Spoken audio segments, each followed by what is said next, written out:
Wildcast, brought to you by Wildcat Oil Tools. Today, talking to Gilbert Gonzalez, who's very nervous, but he's going to do great. I've known Gilbert for a long time. He runs our Odessa yard over there, and they said it couldn't be done, but I got him in. You got me in. He got me in. Got him in. So, man, Gilbert, thanks so much, honestly, for being here and taking the time to kind of explain your story and how you got here to Wildcat. So, when I got here in 2012, I was introduced to Aaron by a good buddy out there for Devin. I don't know if I can say his name, but he introduced us together and was able to get a reverse unit out. It was me and Terry were the first. We were sharing reverse units back in the day. So you were running a reverse unit back in the day? Yeah. Well, let's start before that. So Before that, where were you born and raised? Fort Stockton, Texas. You still live in Fort Stockton? Still there. I commute every day. Are you afraid to leave Fort Stockton, or are you just you got a lot of family there? I bet. I got my parents there. My wife has their parents there, so I'm not afraid, but I'm comfortable there. Hey man, there's no reason not to be. Yeah. I mean, look, if you got a lot of family there, wife, family, it's just easier to stay there. Yeah. It's not a bad place either. Fort Stockton's a good town. Not a bad place, man.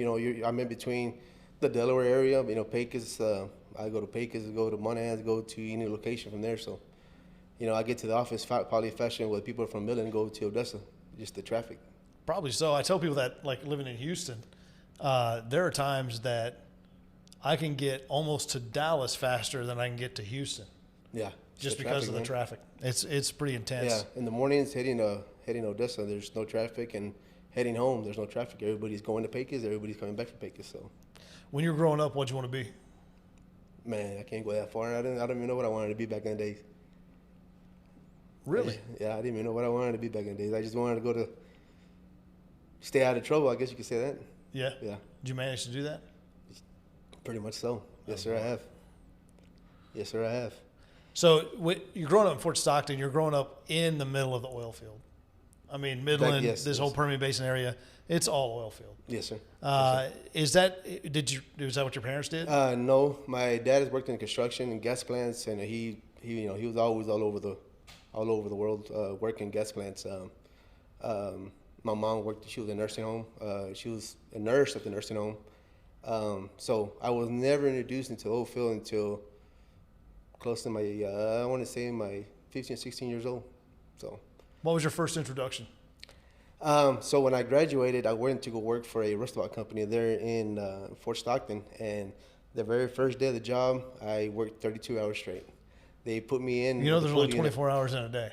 Yeah, I worked straight. I went to help a pulley unit that were coring over there in Fort Stockton. So I worked straight, and I liked it. And from there, of course, being a roustabout, picking up pipe, hauling pipe around and doing flow lines, doing this and this and that, and doing whatever has to be done. Everything, yeah. Roustabout, dude. So that was my first job with in the oil field, was actual roustabout. Who was that with?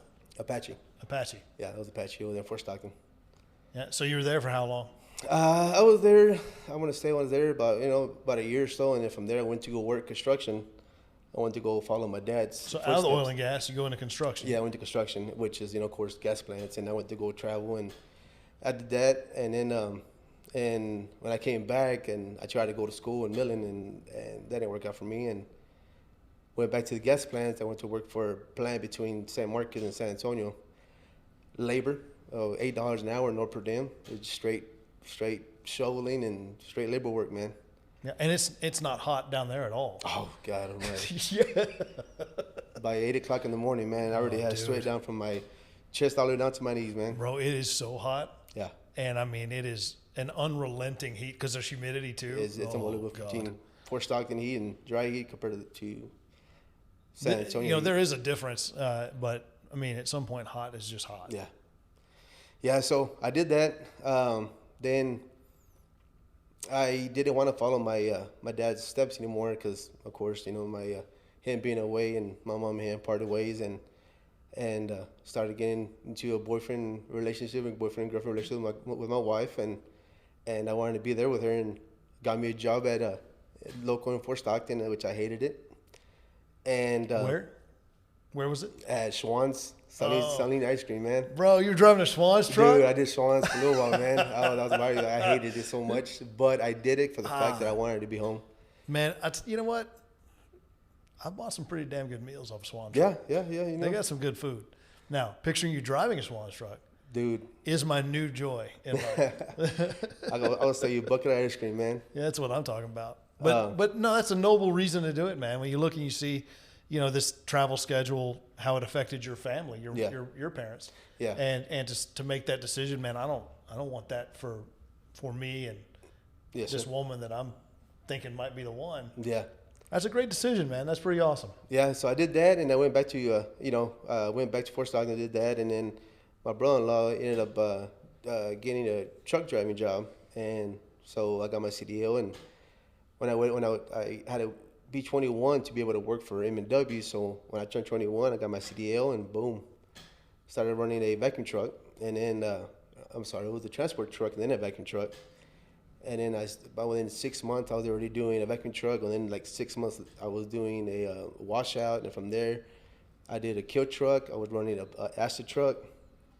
And all of these are advancements. Advancements. These are levels. I would just see people what they're doing. I would just learn from them. I want to be that guy. Boom, do it. And I'll go around, take water to a kill truck driver. Like, oh, I want to see what he's doing. And I would just be amazed about. The attention was on that kill truck driver when he's pumping acid, acid ball jobs, and like, dude, I want to be that guy. He's the main dude right now in that location, and boom, I got to that point, and I ended up getting some steady work out there in Fort Stockton for Sandridge. In Sandridge back in the days, man, that was the busiest place in the Permian. It blew up down there. It blew up, and you can say that for me getting into the reverse unit company, of course, you have to be in the pulling units, be a packer hand, or be a kill truck driver, right? And I was at the right place, at the right time, right place, perfect timing. They had a reverse company at their own location, which is Lariat, sister company of Sandridge. The reverse operator, his pump went down. And my manager, my supervisor with me at MW told us, you will not run this kill truck until you learn how to fix your own pump. And thanks to him, a reverse operator's pump went down. I fixed it for him on the dime. That was the first horizontal job they were doing over there. So they had me as a backup if his pump went down. While I was pumping with my truck, we had the manager of Lariat on my truck, and I fixed his pump. 15 minutes, I had him running again. Got a job offer. So that was my golden ticket right there, man. So you got a job offer from who? The manager of Lariat. Okay. Yeah, so they had the manager there, they had the superintendent on location, offered me a job because I fixed that guy's pump. So you say, okay, man. So you go to work for Lariat? I'll take it, man. I take it, and I took off with it. So I was blessed to learn the hard knock part of kill truck, doing my own stuff on location. So I had everything with me, and I fixed it for him. So nice. So you're working for Lariat now? Yeah, working for Lariat, running reverse unit for him. And how long did you do that? I worked with Lariat for 8 years. I was the reverse unit operator for 8 years, all the way through from Sandridge and Fort Stockton until they bought out all the stuff over in Andrews, Hobbs area. I came over here with them too, so sold out, and right towards the end, that's when I went with Wildcat as well too. So nice. So right at the end, 2012, which the company was founded in 2012, you roll into Wildcat, and what did you come to Wildcat originally to do? Run a pump? Just run pumps, reverse unit to fishing. What was your thought of Wildcat at that time? It was a small company. I've worked for Lariat, which is Lariat's a big company, and man, everyone wanted to pay me, and I took it, man. And I had a lot of good vibes from the company man that introduced me to Aaron. And hey, dude, these guys, man, he has a good head and shoulder. He has a lot of stuff that he wants to do, and he introduced me, man, and we went off from there. When you got here, how long did you run a pump before you moved into your next role? I want to say 2015. 2015, right before it went down, that's whenever Aaron offered me a manager job. I went to be in dispatch in training to be able to get into the managing. So I did that. I did that for a few months, and then boom. But it was the dispatch role was to prepare you to move to management. Oh yeah, it wasn't like, hey, be a dispatcher. Oh, it was my transition coming from being in the field to managing. It was the time that we had to lay off a lot of people, and that was my first thing to do was lay off a lot of people. That was the craziest thing. So I mean, I hate saying that, but it was tough. It was tough, man. It was tough, but. You know, I had a job that I had to do it. If I didn't do it, there was somebody else going to do it. So, yeah. You know, when everyone asked me, hey, man, you know, how'd you feel about it? Hey, I got to do it. That's the answer I wanted to hear. You don't feel good, but you don't feel good. But you never feel good. Yeah, he trained me up pretty good real quick. He has a way of doing that. Yeah. Trial by fire a lot of times with that guy. But you know what, man? We've built a really, really strong team here. Yeah. And we built it in that way. So one of your first acts coming in as manager is you've got to lay off people, and that's never fun. It's never easy. How did you, having not ever had done that, how did you prepare yourself to do that, like mentally? There was no way to prepare. There's no way, even up to this day, there's no way to prepare yourself. You just got to do it and just don't think about it, because otherwise it would eat your dinner, man. It would just tear you up a little bit, man, because you create friendship. You create family, you create, and then, you know, of course, the oil field is up and down, and when you have to do stuff like that, it hits you in the heart, man. And, of course, man, when all this happens, man, you know, a lot of friends don't think, friends quit talking to you. You know, you kind of lose some friends in this situation, because, you know, some people don't understand, and it's just business, you know. There's decisions you have to do, and the good and bad of this industry is a lot of times, if you've been here long enough in the industry, you understand that that's just part of it, and you're not doing it because you don't like me. It's just one of the things that has to happen. So people, the ones that tend to respond negatively have not ever been through it or haven't been here long enough to be through it. So we get through 2015, things start coming up. You're still managing. At this point, what are you managing, Odessa? Odessa. Yes, okay. Sir. We're at the our first yard over here, before we got the new one. Yeah. So. And so now you got to start rebuilding a team, because the oil field's coming back. Yeah. And again, this is the first time you're having to do that, because new manager. Mm-hmm. Tell me what that was like for you as a new manager, having to figure out how to build a team and build the right team. Okay, so I mean, a lot of the the originals that have been here with me. You know, a lot of the guys that would see me at the yard, I mean, I lived in Fort Stockton, so I wouldn't just drive over here and head back. You know, I would stay here. I would stay here till 3 or 4 o'clock in the afternoon. Then I'll go home, you know. Of course, in the oil field, man, you know, they'll go rig up at on a location, and TAC stuck, boom, they need you out there. So usually about 4 or 5 o'clock, always. Yeah. Or you're halfway home and have to turn around and go somewhere else. Yeah. Yeah. That never happens, right? Yeah. Yeah. So I would stay at there at the yard. I would help the guys with the pump. So I'll fix my pump, or, you know, just do whatever I had to do. And sure enough, man, at 4 o'clock, 4:30, hey man, I have a TAC stuck. They need somebody like ASAP. Boom, let you on go. And the guys would be asking, man, you know, why are you getting more days? I'm here. You know, I'm here every day. You know, I'm here every day working on something. You know, I'm not gonna go home. And so. By that being said, I built my team with guys that wanted to do the same thing as what I wanted. You know, I wanted to be home, but then there's no money at the house. You know, if you see me at the house, I ain't doing something good, you know. Yeah. So, like I said, at 4 o'clock, go home and nothing's come up. And then some of the guys started doing the same thing what I was doing, and they're catching jobs with me. You know, they'll catch a job, or I'll catch it, they'll catch it. So they all kind of started going with it too. And simply catching that job just because you're available. I'm there, ready to go. Yeah. You know, it's, you know, you have locations waiting for a guy to hurry up and get out there and get it done. You know, it's what's that saying called? A penny waiting on a dime, or something like that, or a dime waiting on a penny? A dollar waiting on a dime. There we go. That's it. Let's go out there and turn it into a fishing job, and boom, I latched on to something good. So. Yeah. That's a good way to build a team. You know, what you're saying is you built your team with people that saw what you were doing and wanted to work as hard as you were working. Yes, sir. And you were showing them by doing that, I'm willing to work as hard or harder than you are. Yeah.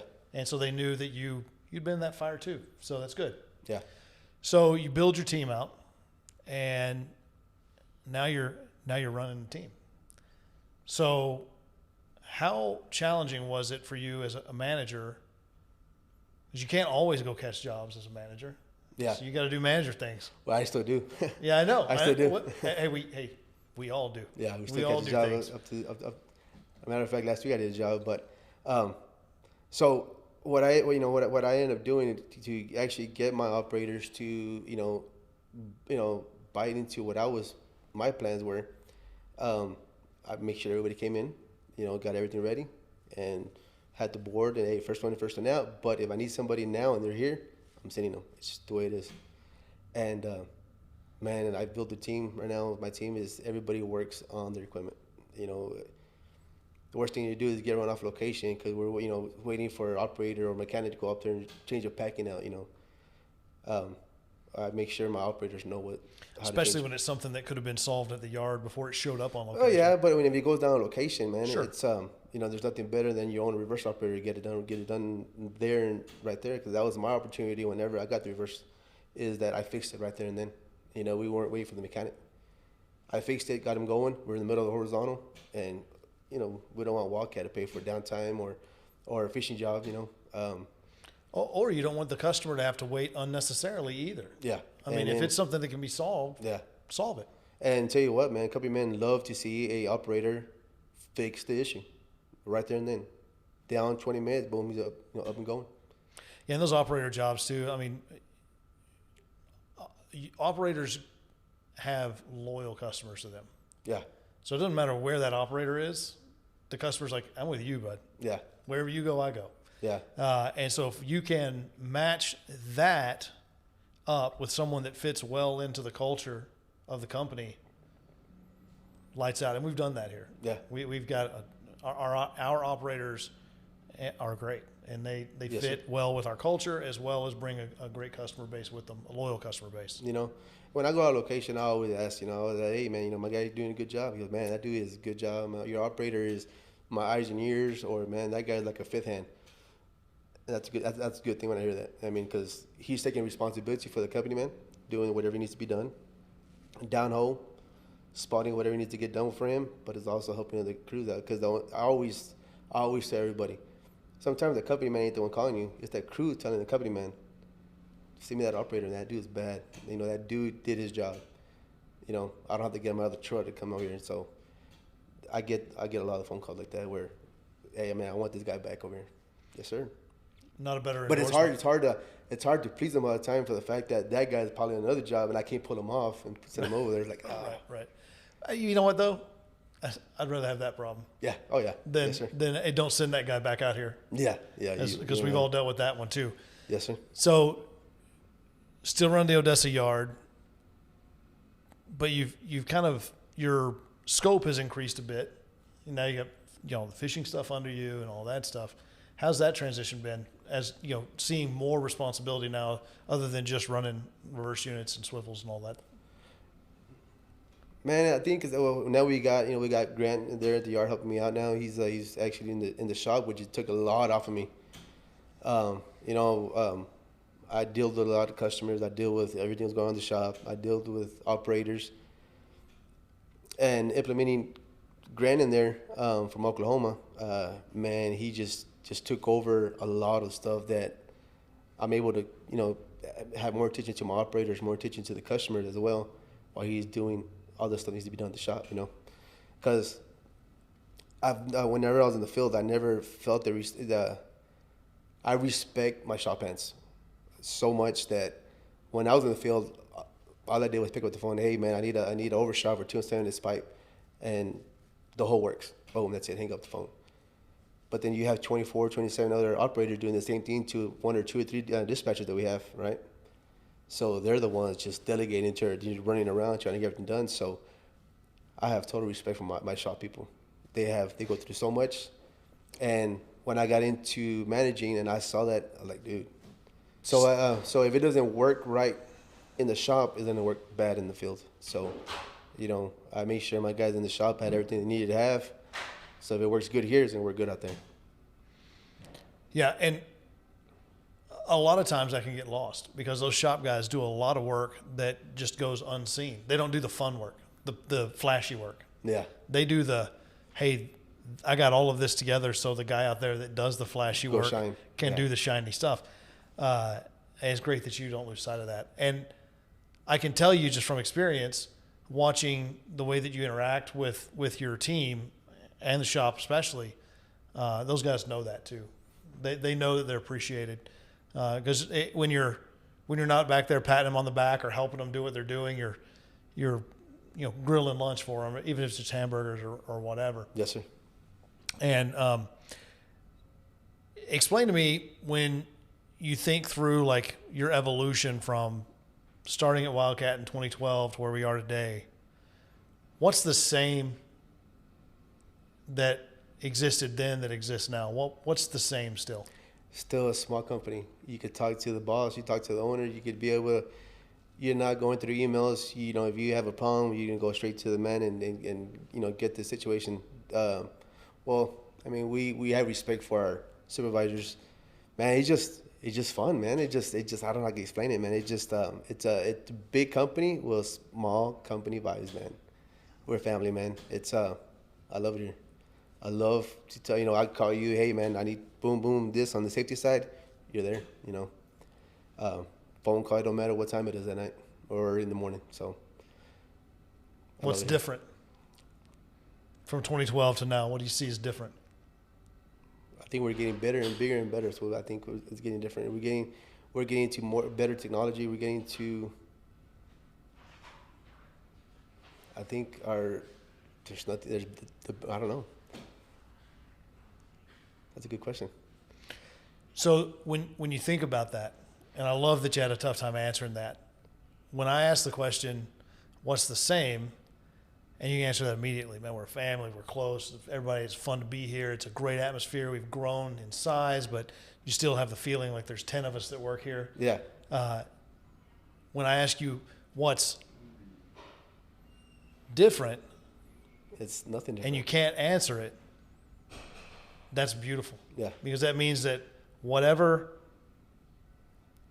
exciting, fun, whatever word you want to use, when you're this big, if that's still there and you can't figure out what's different, yeah, that's special, man. Yeah.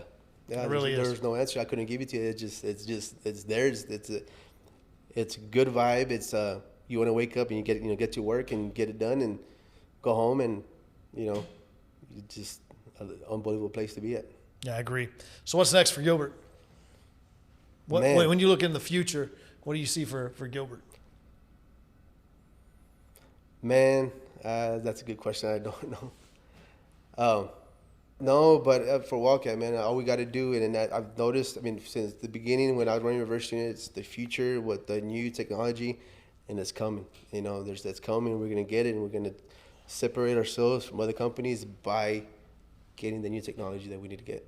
And once we get that, it's unbelievable. It's a great place to be. It's one that doesn't run from change like that. It looks to how do we maximize that to help our company grow, and that starts at the very bottom and runs all the way through the organization. And like I said, you're nervous to sit here and talk to me. I don't know why. You and I can talk for hours and it not be uncomfortable. It's just we'll blame it on Ryan. Yeah, Ryan made it uncomfortable with all of his cameras and gadgetry. But no, man, you're a special part of the team. I love having you in my life, so it's great to sit down and have a chat with you. Man, I appreciate it, and man. I appreciate you making time to do it. Yeah, same here, man. Appreciate y'all. All right, brother. All right, man. Thanks, Gilbert. Thanks, sir.